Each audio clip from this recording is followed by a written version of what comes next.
अस्सलाम वालेकुम स्टूडेंट्स, क्या हाल है? खैरियत से हैं? आज हम इलेक्ट्रोस्टैटिक्स चैप्टर नंबर 12 का दूसरा लेक्चर शुरू करेंगे। कल मैंने आपको बड़े बेसिक्स बातें पढ़ाई थी कि इलेक्ट्रोस्टैटिक्स क्या है। जी बताइए ज़रा, रिवाइज कर लें आप कि study of charges when they are at rest, ये हमने पढ़ा था। फिर उसके बाद और क्या पढ़ा था जी, कि किसी भी बॉडी पे चार्ज कब आता है, किसी बॉडी पे चार्ज कब आता है, बताइए जी, आप बेटा बताएं। ठीक है, तो किसी बॉडी पे कब चार्ज आता है? जब उस पे इलेक्ट्रॉनों की कमी या ज़्यादती हो। उसके बाद हमने क्या पढ़ा था कि चार्जेस कितनी किस्मों के हैं, पॉजिटिव चार्जेस हैं, नेगेटिव चार्जेस हैं। फिर और क्या पढ़ा था कि पॉजिटिव चार्जेस, एक जैसे चार्जेस जो हैं, similar charges repel each other and opposite charges attract each other.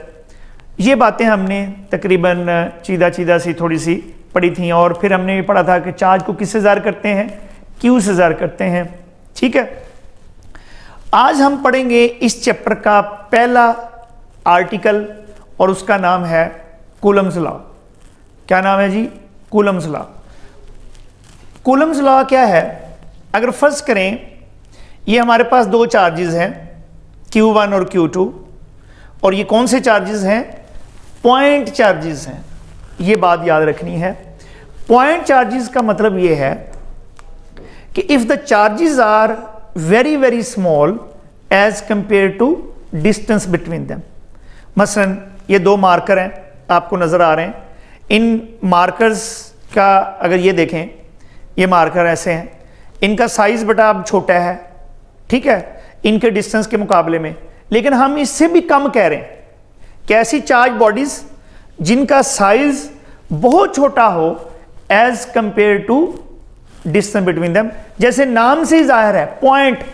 Point का मतलब क्या है? Very very small. So point charges, वैसे अगर फर्ज करें ये मेरे पास दो चपेटें हैं, या आप कह लें कि प्लेटें हैं। अगर इन पे चार्जेस हो, इस प्लेट पर पॉजिटिव चार्ज हो, इस प्लेट पर नेगेटिव चार्ज हो, लेट्स से, अब इनका जो साइज है वो बहुत बड़ा है as compare to distance between them, so they are not considered as point charges. तो पहली बात, क्या बात आपकी समझ में आनी चाहिए कि व्हाट आर पॉइंट चार्जेस। जी बताइए कि अगर दो चार्ज बॉडीज का साइज बहुत छोटा हो, बहुत छोटा हो, पॉइंट जितना हो, यानी if the charge bodies are very very small as compare to distance between them, then those bodies are called point charge bodies। अब कूलम्स लॉ में देखिए, ये हमारे पास मैंने कहा कि दो पॉइंट चार्जेस हैं, बहुत बचूंगड़े से छोटे साइज के हवाले से। हम चार्ज की मैग्नीट्यूड के हवाले से नहीं कह रहे, उनके साइज के हवाले से हम बात कर रहे हैं। तो Q1 और Q2 ये दो पॉइंट चार्जेस हैं, इनके दरमियान डिस्टेंस कितना है? R। तो कूलम ने ये कहा कि the electrostatic force between two point charges is directly proportional to product of the charges and inversely proportional to square of the distance between them. बात समझ में आ गई कि जो इलेक्ट्रोस्टैटिक फोर्स है, इलेक्ट्रोस्टैटिक फोर्स क्या होगी? देखिए, पहली लाइन आपने ज़हन में रखनी है। इलेक्ट्रोस्टैटिक फोर्स का मतलब क्या है? The force between the charges. Electro means charges, static mean at rest. Force का मतलब फोर्स, यानी चार्जेस के दरमियान force when they are at rest. तो इलेक्ट्रोस्टैटिक फोर्स का जब भी आप लफ्ज आपके सामने आए तो आपके ज़हन में क्या आएगा कि this is the force between two charges. अब ये जो इलेक्ट्रोस्टैटिक फोर्स है बिटवीन टू, कौन से जी? Point charges. पॉइंट चार्जेस का मतलब समझ में आ गया जी? बिल्कुल ठीक है। Directly proportional to the product of the charges and inversely proportional to square of the distance between them. Square of the distance between them. अब इनको अगर मैथमेटिकली लिखा जाए तो क्या लिखेंगे? F is proportional to Q1 Q2, ये समझ लेंगे कोई 1 है। F is proportional to 1/r², या इनवर्सली प्रोपोर्शनल टू r²। इन दोनों को कंबाइन करें तो क्या बनेगा? F is proportional to Q1 Q2 over R square. इस प्रोपोर्शनैलिटी साइन को हटाने के लिए हमें क्या लगाना पड़ेगा, एक कांस्टेंट लगाना पड़ेगा, और यहां पर जो कांस्टेंट है वो है K। तो मैथमेटिकल फॉर्म कूलम लॉ की क्या बनी जी, F is equal to K Q1 Q2 over R square. याद कीजिए मेरे साथ, F बोलें जी, F is equal to K Q1 Q2 over R square. K क्या चीज है जी, K कूलम्स कांस्टेंट है, इसकी वैल्यू क्या है 9 × 10⁹ न्यूटन मीटर स्क्वायर पर कूलम स्क्वायर। अब देखो K की यहां से मैं अगर वैल्यू निकाल लूं, ये बेटा देखिए अगर K की यहां से वैल्यू निकाली जाए, K इज इक्वल टू, इसको इधर ले जाएं तो क्या बना एफ आर स्क्वायर, ठीक है, एफ आर स्क्वायर Q1 और Q2 नीचे आ गया, ठीक है। F के क्या यूनिट्स होंगे, न्यूटन, डिस्टेंस के क्या यूनिट है मीटर, तो क्या बन गया ये न्यूटन मीटर स्क्वायर, और चार्ज के यूनिट मैंने आपको कल बताए थे, क्या यूनिट है ऐसा यूनिट कूलम, तो कूलम इंटू कूलम क्या बन गया कूलम स्क्वायर, कूलम स्क्वायर। अब K की क्या वैल्यू बनी जी 9 × 10⁹ न्यूटन मीटर स्क्वायर पर कूलम स्क्वायर। अच्छा ये बात बेटा आपने याद रखनी है कि ये जो K है कूलम कांस्टेंट जिसे कहते हैं, ये इसकी वैल्यू तब है जब दो चार्जेस के दरमियान कोई मीडियम नहीं है। ये जो वैल्यू है ये ऑब्जेक्टिव में एक आता है, ये हम आगे चल के आपको बताएंगे, आगे चल के बात भी करेंगे कि ये जो K है ऑब्जेक्टिव में, एक बात ऑब्जेक्टिव के लिए बात बता रहा हूं कि जो वैल्यू ऑफ K है it depends upon two things. लिखें, कॉपी पे निकाल के लिखें कि जो वैल्यू ऑफ K है it depends upon two things, two factors. कौन से, नंबर एक मीडियम बिटवीन दी चार्जेस, यानी ये मीडियम डिपेंडेंट है, ठीक है, मीडियम प्लेस करने से इस पे क्या इफेक्ट होगा ये हम आगे चल के देखेंगे। तो वैसे K की वैल्यू जो है वो कितनी बातों पे डिपेंड कर रही है सॉरी, कितनी बातों पर डिपेंड कर रही है, दो। नंबर एक मीडियम बिटवीन दी चार्जेस, यानी ये मीडियम डिपेंडेंट है, और दूसरी कौन सी बेटा बात है कि ये जो K की वैल्यू है it depends upon the system of units. ये ऐसे यूनिट्स में ये वैल्यू है 9 × 10⁹ न्यूटन मीटर स्क्वायर पर कूलम स्क्वायर। अगर मैं फोर्स के यूनिट बदल दूं, इनके दरमियान डिस्टेंस के यूनिट बदल दूं मीटर, यानी मतलब ये है कि ये वैल्यू तब है जब आप समझें कि हमारे पास फोर्स को हम न्यूटन में ले रहे हैं, डिस्टेंस को मीटर में ले रहे हैं, और चार्ज को कूलम में ले रहे हैं। अगर हम यूनिट्स बदल देंगे, यूनिट्स का सिस्टम बदल देंगे, तो फिर K की वैल्यू डिफरेंट हो जाएगी। तो क्या ऑब्जेक्टिव इसमें आ सकती है, एक तो K की वैल्यू आपने याद करनी है, ये बोर्ड के पेपर में आती है, कितनी होती है जी 9.9 × 10⁹, क्या यूनिट्स हैं न्यूटन मीटर स्क्वायर पर कूलम स्क्वायर। दूसरी बात कि जो वैल्यू ऑफ K है कितनी बातों पर डिपेंड करती है, दो बातों पर, मीडियम बिटवीन दी चार्जेस, ये मीडियम डिपेंडेंट है, और दूसरी सिस्टम ऑफ यूनिट्स पर डिपेंड करती है। क्लियर होगी बात। चल अब क्या आपने अभी तक याद किया जी, कूलम्स लॉ को आपने याद कर लिया है, मैथमेटिकल फॉर्म उसकी याद कर ली है। क्या है जी कूलम लॉ कि F is equal to K Q1 Q2 over R square, K is a Coulomb constant.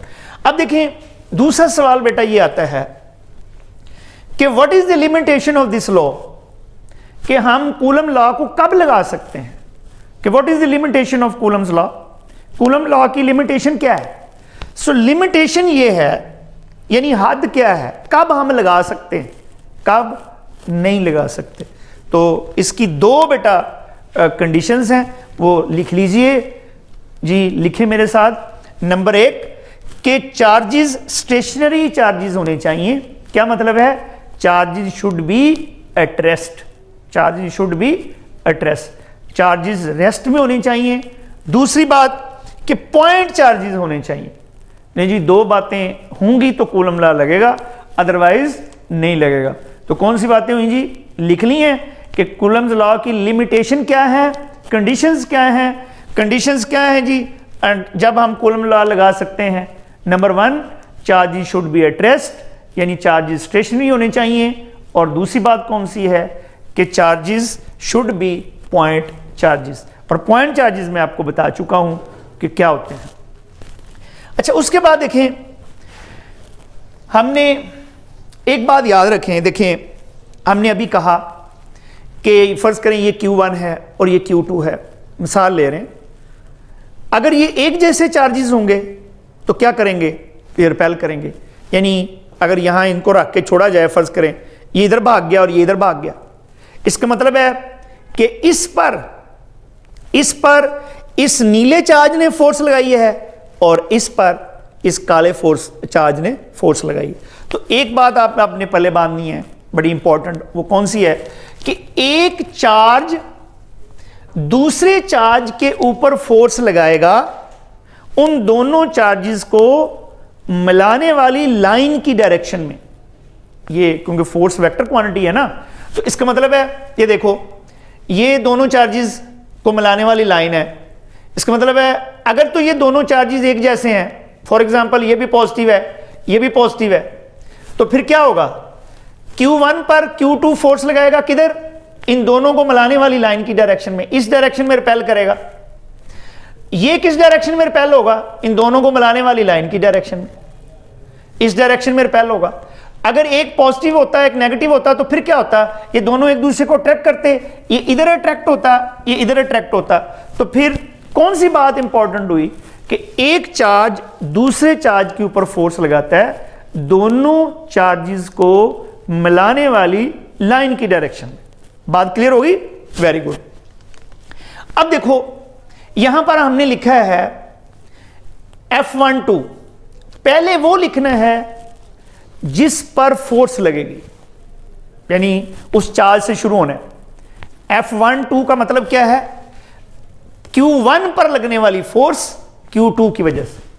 तो पहले मैंने कहा किसको लिखना है, जिस पर फोर्स लग रही है, और दूसरे नंबर पर जो लगा रहा है।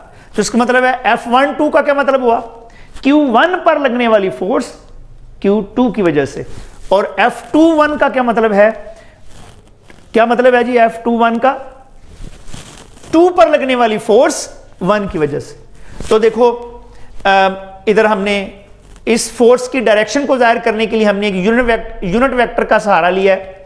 कौन से यूनिट वेक्टर का जी, 1 2 का। किसका बेटा, 1 2 का।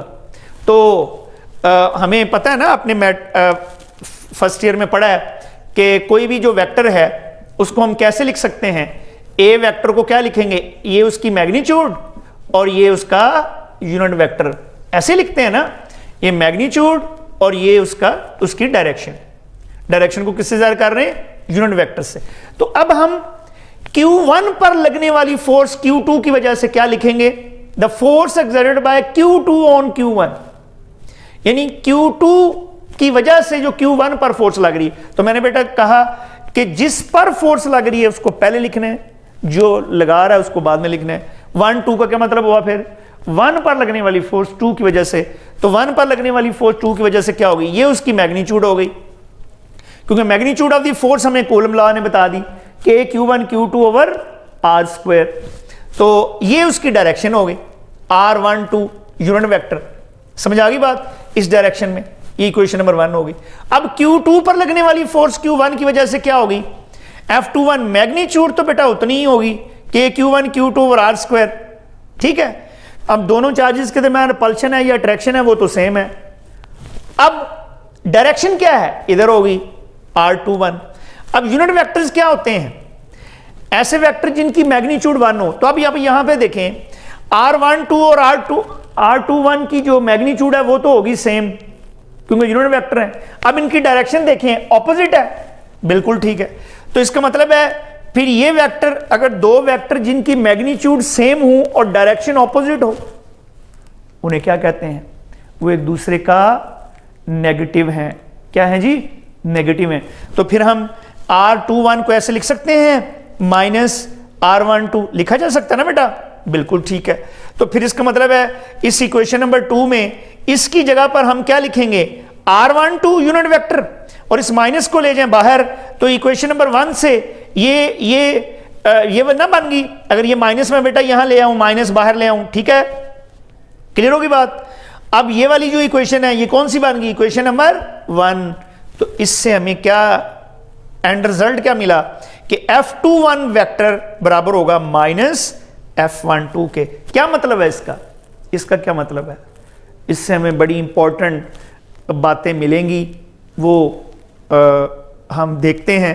पहली बात देखें, F21 is equal to minus F12 का क्या मतलब है कि जितनी फोर्स Q1 ने Q2 पर लगाई उतनी ही Q2 Q1 पर लगाएगा, लेकिन ऑपोजिट डायरेक्शन में। किधर बेटा लगाएगा, ऑपोजिट डायरेक्शन में। यानी F12 और F21 इनकी मैग्नीट्यूड बराबर हैं लेकिन डायरेक्शन ऑपोजिट है।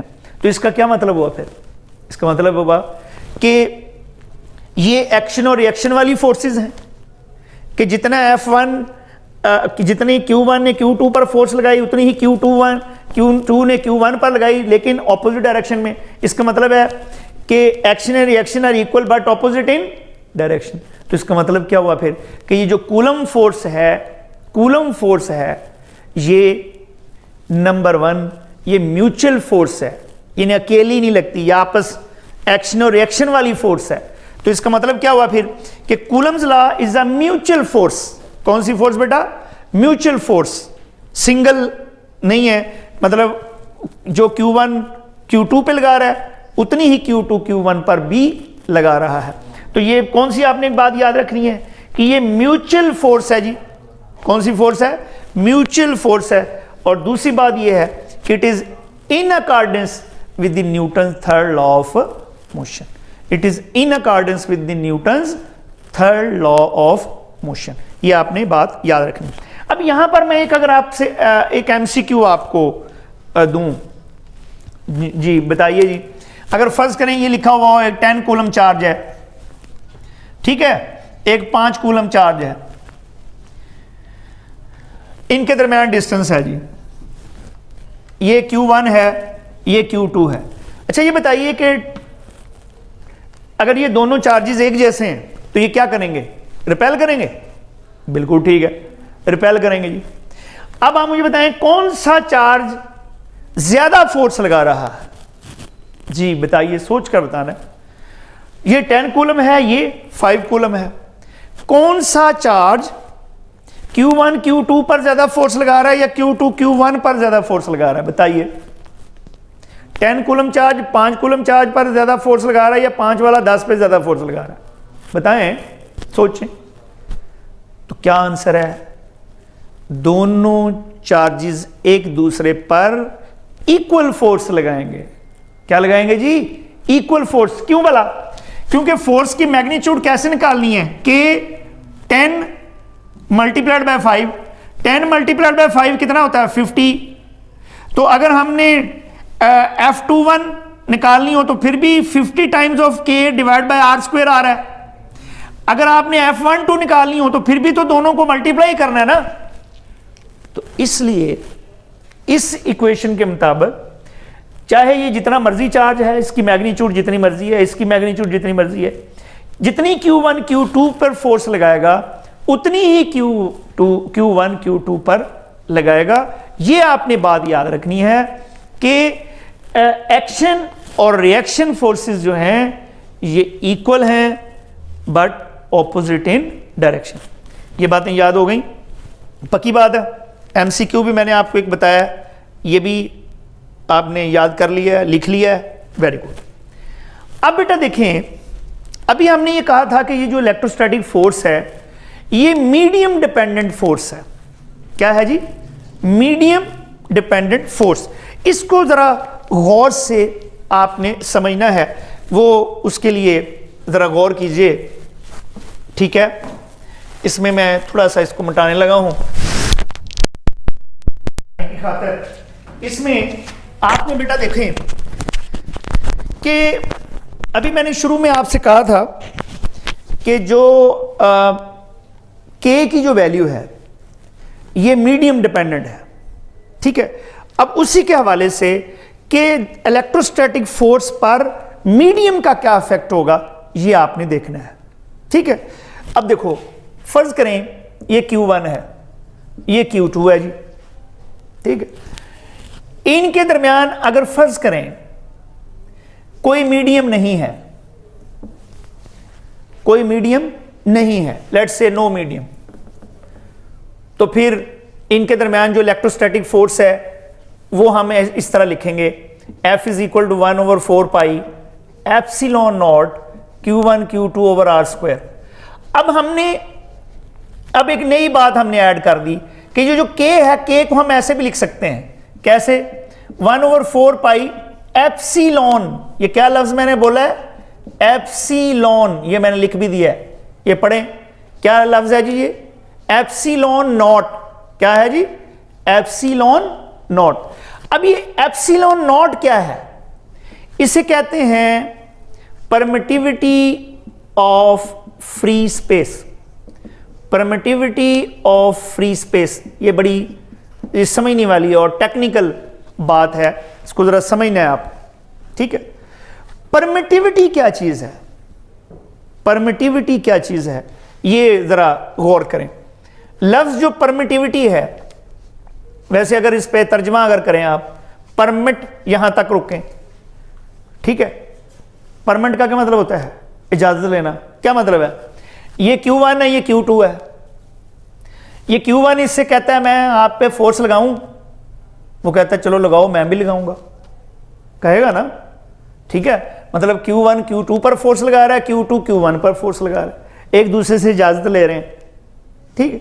लेकिन अगर क्या हो, अगर दरमियान में एक मीडियम आ जाए, पर्दा हाल कर दें, तो जब ये कहेगा कि लो जी अब मैं आप पर Q1 कहेगा Q2 पर अब फोर्स लगाऊं, वो कहेगा लगाऊंगा मैं भी, लेकिन ये बीच में कोई अब एक पर्दा है, एक मीडियम है, अब्बाजी हैं बीच में। समझ आ गई बात? समझ रहे हैं ना? तो इसका मतलब क्या हुआ? फिर इलेक्ट्रोस्टैटिक फोर्स कम हो जानी चाहिए कि बढ़ जानी चाहिए? कम हो जाएगी, ठीक है? इसका मतलब ये हुआ कि परमिटिविटी क्या चीज है? It is the ability of a medium. लिखें, कॉपी निकालें, लिखें बेटा, permittivity, what is permittivity? It is the ability of a medium to reduce the electrostatic force between the charges. यानी किसी मीडियम की इलेक्ट्रोस्टैटिक फोर्स को कम करने की सलाहियत, कम करने की सलाहियत। अब जरा गौर कीजिएगा, मैं एक मिसाल देता हूं आपको, फिर उससे आपको और क्लियर हो जाएगी बात। देखिए, फर्ज करें ये Q1 Q2 दो चार्जेस हैं, इनके दरमियान कोई मीडियम नहीं है, तो इनके दरमियान इलेक्ट्रोस्टैटिक फोर्स है जी 100 न्यूटन। लेट्स से एक मिसाल ले रहे हैं, कितनी है जी? 100 न्यूटन। कब है? When there is no medium between the charges. अब आपने एक मीडियम रख दिया जी, ये मीडियम नंबर 1 है, मैं नीला मीडियम है, लेट्स से, लेकिन इलेक्ट्रोस्टैटिक फोर्स जो है वो रह गई 50, इलेक्ट्रोस्टैटिक फोर्स कम हो गई। अच्छा, बता सकते हैं कितने गुना कम कर दिया? 2 गुना कम कर दिया, 2 गुना कम कर दिया। यानी पहले फोर्स कितनी थी जब कोई मीडियम नहीं है? 100। अब कितनी फोर्स हो गई बताएं? 50। तो इसका मतलब है कितने गुना मीडियम ने फोर्स को कितने गुना कम कर दिया? 2 गुना। अच्छा, ठीक है। अब ये देखें, अगर मैं एक और मीडियम रख देता हूं जी, नीले की बजाय लाल रख देता हूं, ये मीडियम नंबर 2 है, इसने इलेक्ट्रोस्टैटिक फोर्स कर दी 25। जरा तवज्जो करनी है, अब बड़ी इंटरेस्टिंग बात यहां से निकलनी है, कंसेप्चुअल बात। देखो, दोबारा सुने, जब इन दोनों चार्जेस के दरमियान कोई फोर्स नहीं है, मीडियम नहीं है, तो इलेक्ट्रोस्टैटिक फोर्स कितनी? 100। जब आपने नीला मीडियम रखा, फोर्स कितने गुना कम हो गई? 2 गुना। किससे 2 गुना कम हो गई? जब कोई मीडियम नहीं है। अच्छा, जब आपने लाल मीडियम रखा, इलेक्ट्रोस्टैटिक फोर्स कितने गुना कम हो गई है? 4 गुना कम हो गई। कितने गुना कम हो गई जी? 4 गुना कम हो गई। इसका मतलब है इलेक्ट्रोस्टैटिक फोर्स को कम करने की सलाहियत किसकी ज्यादा है? लाल की या नीले की? डेफिनेटली लाल की। तो उसने फिर, इसका मतलब है फिर लाल मीडियम की परमिटिविटी ज्यादा है किससे? नीले से। इसका मतलब यह हुआ कि कोई मीडियम प्लेस करने से जितनी फोर्स कम होती चली जाएगी उतनी मीडियम की परमिटिविटी ज्यादा होगी। जितनी परमिटिविटी ज्यादा होगी इसका मतलब है उतनी इलेक्ट्रोस्टैटिक फोर्स जो है वो उतनी ज्यादा कम हो जाएगी। क्लियर होगी बात। मसलन ये से हम ले लेते हैं जी रेफरेंस, लेकिन ये परमिटिविटी कब है? जब कोई मीडियम नहीं है। अच्छा, अगर आपने नीला मीडियम रखा था तो नीले मीडियम ने इलेक्ट्रोस्टैटिक फोर्स को कितने गुना कम कर दिया था? 2 गुना। इसका मतलब है परमिटिविटी 2 गुना बढ़ गई। तो टोटल परमिटिविटी कितनी आ गई जी बताओ? 2 टाइम्स ऑफ एप्सिलॉन नॉट। ये रेफरेंस है। अच्छा, लाल मीडियम ने क्या किया?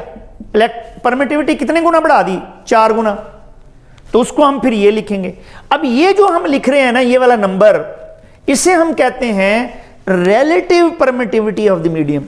relative permittivity of the medium इसे हम जाहिर करते हैं एप्सिलॉन आर से। किससे? एप्सिलॉन आर से। अब दोबारा बेटा देखो, परमिटिविटी ये कब है बताओ? when there is no medium। if we place a medium between the charges then total permittivity कितनी हो जाएगी? Epsilon r into epsilon naught. Epsilon naught क्या है? परमिटिविटी ऑफ फ्री स्पेस, और एप्सिलॉन आर क्या है? relative permittivity of the medium। ठीक है, बात आई थिंक कि आप अंडरस्टैंड कर गए। इसी चीज को देखो जरा, के की वैल्यू आप क्या लिखोगे when there is no medium? के की वैल्यू आप क्या लिखोगे? अगर इन दो चार्जेस के दरमियान कोई मीडियम नहीं है तो फिर के की वैल्यू क्या लिखोगे? 1/4 पाई एप्सिलॉन नॉट। ठीक है, और के की वैल्यू ये वाली होगी, कब होगी जी? Epsilon naught into epsilon r. ये कब होगी? जब there is a medium between the charges. When there is a medium. कौन सा मीडियम? जिसकी रिलेटिव परमिटिविटी एप्सिलॉन आर है। इस एप्सिलॉन आर को हम क्या कहते हैं? Relative permittivity of the medium, या relative permittivity of the medium, या फिर डाइलेक्ट्रिक कांस्टेंट भी कहते हैं। क्या कहते हैं बेटा? Dielectric constant. ये हर मीडियम का अपना अपना है, डाइलेक्ट्रिक कांस्टेंट। अच्छा, यहां से एप्सिलॉन नॉट बेटा क्या आ गया? ये ऑब्जेक्टिव की एक बात लिखने लगे हैं। एप्सिलॉन नॉट बेटा क्या आ गया? 1/4 पाई के। ये एप्सिलॉन नॉट इधर ले जाएं, के इधर ले जाएं। के की वैल्यू आपको पता है ना, 9 × 10⁻9। तो यहां से आप 4 पाई की वैल्यू लगाएं, के की वैल्यू लगाएं, तो ये आपके पास कितनी आ जाएगी? 8.85 × 10⁻−12। 8.85 × 10⁻−12। इसके यूनिट क्या बनेंगे? जो के यूनिट है उसका उलट। के यूनिट क्या है? न्यूटन मीटर स्क्वायर पर कूलम स्क्वायर। तो ये क्या आ जाएंगे? कूलम स्क्वायर पर न्यूटन पर मीटर स्क्वायर। बात याद होगी। ये ऑब्जेक्टिव का सवाल है, ये ऑब्जेक्टिव में आता है। एप्सिलॉन नॉट की वैल्यू कितनी है? 8.85 × 10⁻−12। यूनिट क्या होंगे? कूलम स्क्वायर पर न्यूटन पर मीटर स्क्वायर। जो के यूनिट है उसका उलट। ठीक होगी बात जी। अच्छा, इसी चीज को मद्देनजर रखते हुए हमने यहां पर ये लिखा भी है, इसको जरा गौर कीजिए कि what is the effect of medium between the if we place a medium between the charges, or if we place a dielectric between the charges। Dielectric क्या है? वो मीडियम है जो हम एक इंसुलेटर है जो हम चार्जेस के दरमियान प्लेस करेंगे। अच्छा, अब यहां ये देखो जी, जरा इसको सिस्टमैटिक जरा लिख लें। If there is no medium between the charges then dielectric, then the electrostatic force between the charges is F is magnitude लिख रहे हैं सिर्फ। F is equal to 1/4 pi epsilon naught Q1 Q2 over R square. ये मैं बता चुका हूं आपको कि ये K की वैल्यू कब है? When there is no medium between the charges. और अगर हम if medium of relative permittivity epsilon R is placed between the charges then force क्या होगी? उसको हम F डैश लिख लेते हैं। 1/4 pi epsilon naught epsilon R Q1 Q2 over R square. तो यहां से अगर आप देखें, ये देखें, इतना हिस्सा बेटा क्या बन गया? ऊपर वाला ना बन गया? 1/εr को छोड़कर बाकी सारा ये बन गया ना। बिल्कुल ठीक है। तो इसकी जगह पर हमने क्या लिख लिया? F किसके इक्वल आ गया? F डैश बेटा किसके इक्वल आ गई? F/εr। यहां से εr इधर ले जाएं, इसको इधर ले जाएं, तो εr की क्या वैल्यू बनी? एप्सिलॉन आर जो है वो क्या आ गया, एफ ओवर एफ डैश। अब यहां से मुझे बताएं एफ ज्यादा है या एफ डैश? एफ कब है? This is the electrostatic force when there is no medium between the charges. F dash क्या है? When there is a medium between the charges. तो कौन सी ज्यादा बेटा, ऊपर वाली या नीचे वाली? डेफिनेटली ऊपर वाली। ऊपर वाली ज्यादा है, ये कम है, तो इसका मतलब है F is greater than F dash. तो जब ऊपर वाली रकम ज्यादा हो नीचे वाली से, तो एप्सिलॉन आर की वैल्यू हमेशा 1 से ज्यादा आएगी। बेटा ये 10/5 जवाब क्या आया, 2 आया ना, तो 2 इज ग्रेटर देन 1। इसका मतलब अगर ऊपर वाली रकम ज्यादा हो नीचे वाली कम हो, तो फिर जवाब हमेशा 1 से ज्यादा आता है। तो आपने एप्सिलॉन आर के हवाले से 3 बातें याद रखनी है। नंबर 1, एप्सिलॉन आर का क्या नाम है? Relative permittivity of the medium या डाइलेक्ट्रिक कांस्टेंट। और इसकी क्या डेफिनेशन बनेगी? It is a ratio between the electrostatic force between the charges when there is no medium between the charges and the electrostatic force between the charges when there is a medium between the charges. यानी ये F और F dash की ratio है। Clear होगी बात? Number 2, इसके units क्या हैं? तो क्या यूनिट होंगे? क्योंकि ये रेशियो है एक जैसी क्वांटिटीज, नो यूनिट, इसके कोई यूनिट नहीं है। नंबर 3, इसकी वैल्यू क्या होगी? वैल्यू 1 से ज्यादा होगी। आपने अब करना क्या, आपकी बुक पे जहां ये कूलम लॉ लिखा हुआ है उसमें एक टेबल बना हुआ है, उसमें बहुत सारे मीडियम्स ऐसे हैं, मीडियम लिखे हुए हैं जिनकी एप्सिलॉन आर की जो वैल्यू है वो दी हुई है, वो आपने देखनी है। ठीक है, कुछ की अगर आप याद कर सकते हो तो कीजिएगा। आपने आज क्या पढ़ा है? आपने आज कूलम्स लॉ पढ़ा है। What is Coulomb's law? कि दो चार्जेस, 2 पॉइंट चार्जेस के दरमियान जो इलेक्ट्रोस्टैटिक फोर्स है वो किसके बराबर होती है? F is equal to K Q1 Q2 over R square होती है। दूसरी बात यह है कि एक चार्ज दूसरे चार्ज के ऊपर जो फोर्स लगाता है वो दोनों को मिलाने वाली लाइन की डायरेक्शन में लगाता है, और ये जितनी फोर्स Q1 Q2 पे लगाएगा उतनी ही Q2 Q1 पे लगाएगा। और तीसरी बात यह है कि अगर चार्जेस के दरमियान कोई डाइलेक्ट्रिक या कोई इंसुलेटर हम रख देंगे तो क्या होगा? इलेक्ट्रोस्टैटिक फोर्स कम हो जाएगी। क्या हो जाएगी बेटा? कम हो जाएगी। कितने गुना कम हो जाएगी? एप्सिलॉन आर टाइम्स कम हो जाएगी। देखना, F dash is equal to, ये कब फोर्स है? जब कोई मीडियम नहीं है, तो एप्सिलॉन आर टाइम्स कम हो जाएगी। और फिर चौथी और आखिरी बात जो आपने ज़हन में रखनी है कॉन्सेप्ट के तौर पर, कि हमने बात की किसकी? परमिटिविटी की। तो परमिटिविटी क्या होती है? किसी भी मीडियम की इलेक्ट्रोस्टैटिक फोर्स को कम करने की सलाहियत। ठीक है, एप्सिलॉन नॉट को हम एक रेफरेंस के तौर पर लेते हैं। ये परमिटिविटी कब है? When there is no medium between the charges. और अगर हम कोई मीडियम रख देंगे तो तब टोटल परमिटिविटी कितनी हो जाएगी? Epsilon r times epsilon naught. तो ये बातें आपने सीधा सीधा सी हैं, याद करनी है, इसको याद करके लिखना है। आई होप कि आपने एंजॉय किया होगा। Thank you very much.